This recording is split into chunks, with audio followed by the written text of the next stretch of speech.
آپ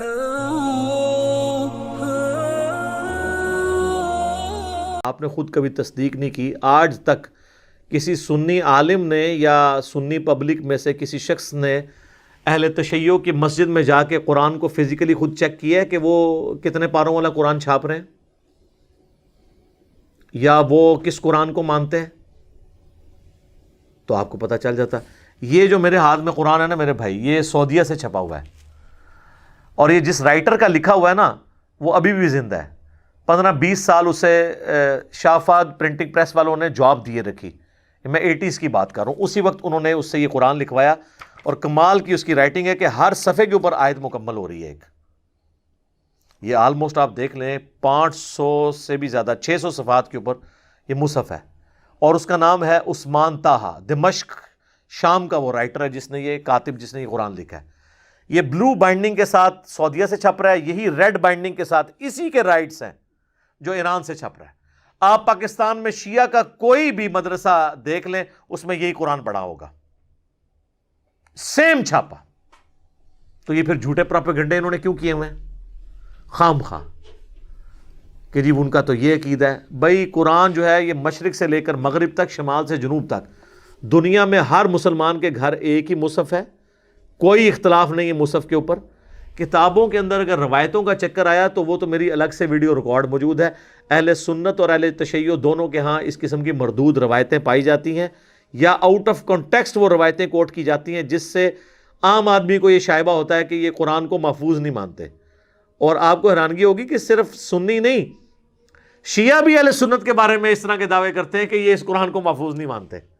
اور اس قرآن کے بارے میں جس کے بارے میں قرآن میں خود گارنٹی ہے، سورۃ الحجر کی آیت نمبر 9، اِنَّا نَحْنُ نَزَّلْنَا الذِّكْرَ وَإِنَّا لَهُ لَحَافِظُونَ. اس الذکر یاد دہانی کو، اس کتاب کو ہم نے نازل کیا، ہم ہی اس کی حفاظت کرنے والے ہیں. اللہ نے حفاظت کی گارنٹی خود لی ہوئی ہے، تو اس کے لیے کسی عالم دین سے سرٹیفکیٹ کی ضرورت نہیں ہے. جھوٹے پروپیگنڈے ہوتے ہیں.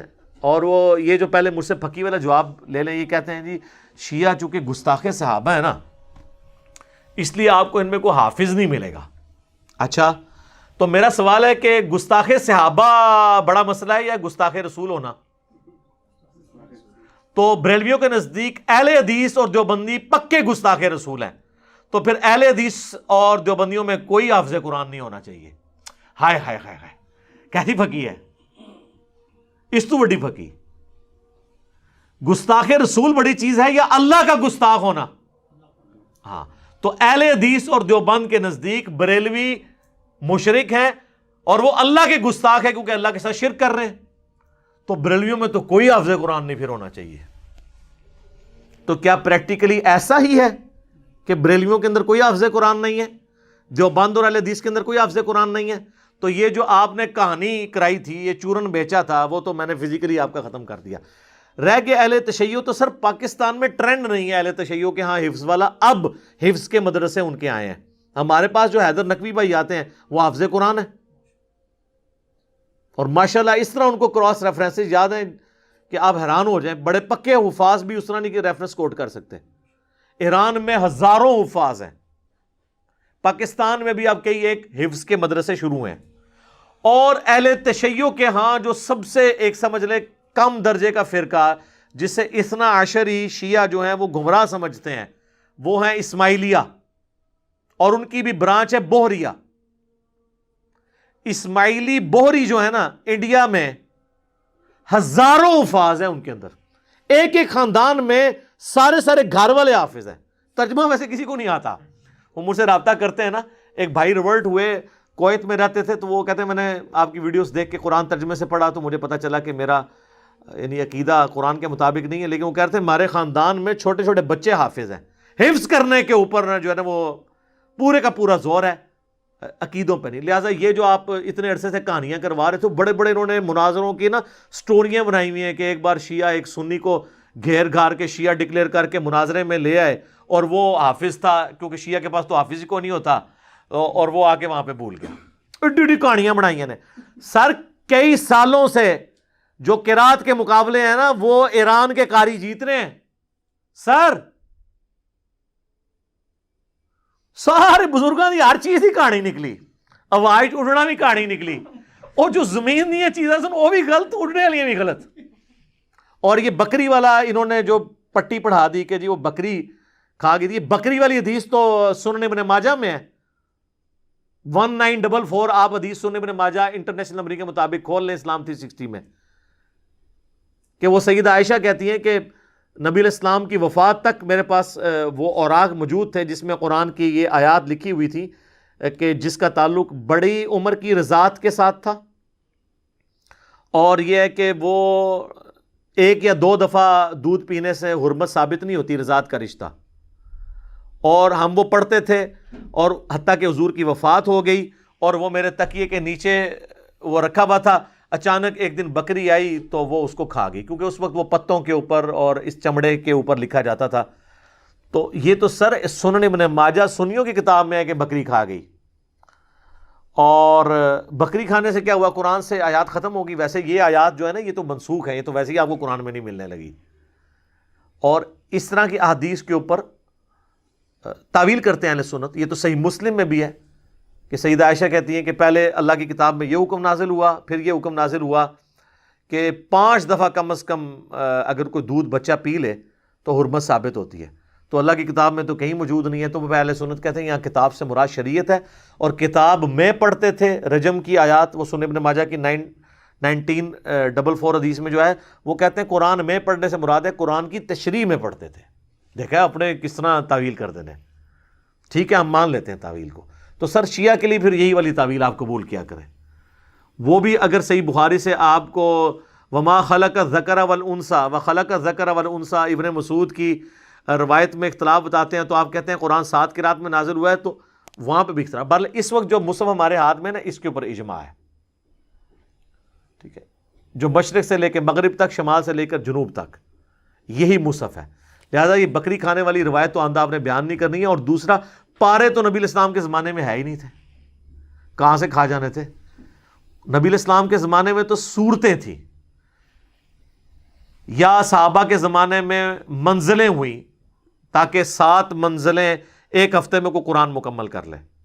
بعد میں جب تھوڑی سستی آئی تو پھر اس کو 30 پاروں میں ڈیوائڈ کیا گیا کہ اگر کسی نے مہینے میں قرآن مکمل کرنا ہے تو روز کا 1 پارہ پڑھ لے.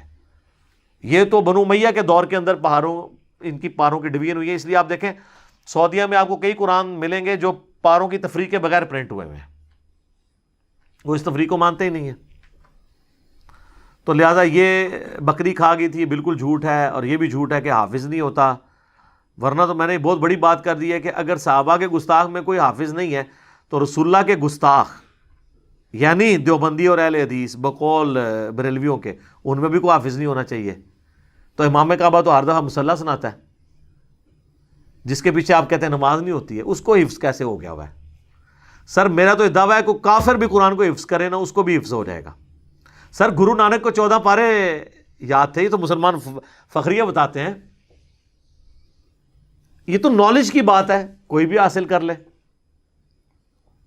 اور بقول دیوبند اور اہل حدیث کے بریلوی جو ہیں اللہ کے گستاخ ہیں، شرک کرتے ہیں.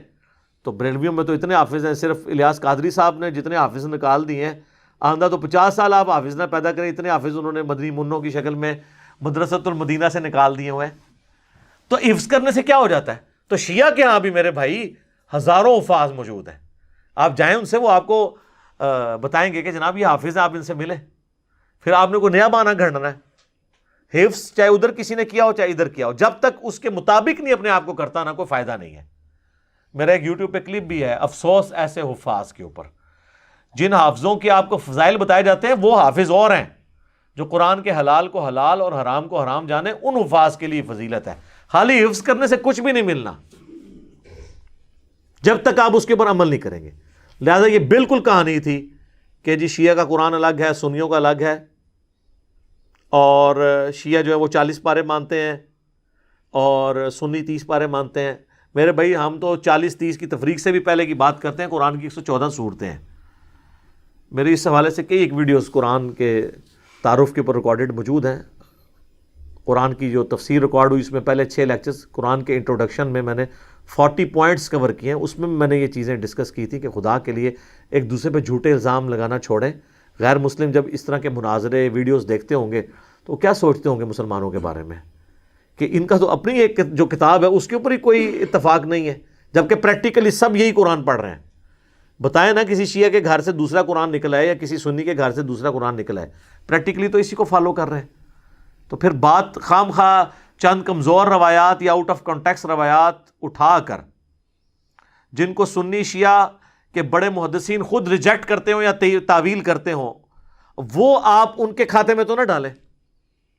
امین الحسینی صاحب ہیں ایک شیعہ کے اسکالر، انہوں نے کتاب لکھی ہے شیعت کا مقدمہ، اس میں شیعہ کے اوپر جو الزامات ہیں ان کے جواب دیے انہوں نے کہ یہ تو آپ کی پبلک نے آپ کو پڑھایا ہوا ہے، ایسا تو نہیں ہے۔ تو یہ پبلک نے خالی شیعہ کے بارے میں نہیں پڑھایا ہوا، بریلوی نہیں کہتے کہ اہل حدیث گستاخ رسول ہیں اور خارجی ہیں، تو اہل حدیث مان لیں گے ان کے کہنے پہ، اور اہل حدیث کے کہنے کے اوپر بریلوی اپنے آپ کو مشرک مان لیں گے؟ تو سب ایک دوسرے کو کہہ رہے ہیں، اسے کیا فرق پڑتا ہے؟ پریکٹیکلی بات کریں اور علمی اختلاف کریں، تکفیر کسی کی نہ کریں۔ ٹھیک ہو گیا جی؟ اللہ تعالیٰ سے دعا ہے جو حق بات میں نے کہی اللہ تعالیٰ ہمارے دلوں میں راسخ فرمائے، اگر جذبات میں میرے منہ سے کوئی غلط بات نکل گئی تو اللہ تعالیٰ ہمارے دلوں ہی سے محو کر دے، ہمیں معاف بھی فرما دے، ہمیں کتاب و سنت کی تعلیمات پر عمل کر کے دوسرے بھائیوں تک پہنچانے کی توفیق عطا فرمائے۔ سبحانک اللہم و بحمدک، اشہد ان لا الہ الا انت، استغفرک و اتوب الیک، وما علینا الا البلاغ المبین۔ جزاکم اللہ خیرا۔